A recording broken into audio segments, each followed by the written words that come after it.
మరియు యెహోవా మోషేకు ఇలాగ సెలవిచ్చెను, నీవు ఇశ్రాయేలీయులతో ఇట్లనుము, ఒక స్త్రీ గర్భవతి అయి మగపిల్లని కనిన యెడల ఆమె 7 దినములు పురిటాలై ఉండవలెను. ఆమె తాను ముట్టుదై కడగా ఉండు దినములు లెక్కను బట్టి పురిటాలై ఉండవలెను. 8వ దినమున బిడ్డకు సున్నతి చేయింపవలెను.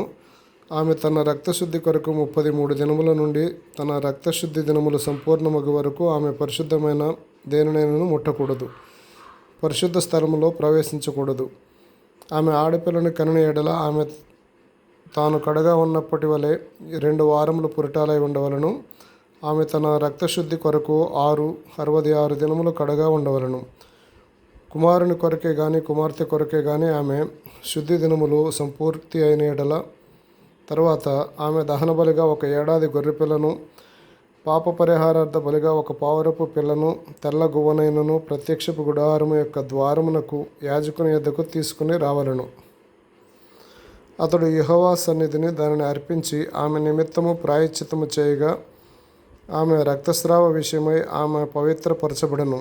ఇది మగపిల్లను గాని ఆడపిల్లను గాని కనిన స్త్రీని గూర్చిన విధి.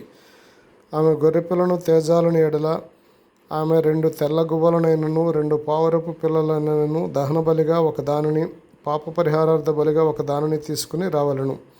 యాజకుడు ఆమె నిమిత్తము ప్రాయశ్చిత్తము చేయగా ఆమెకు పవిత్రత కలుగును.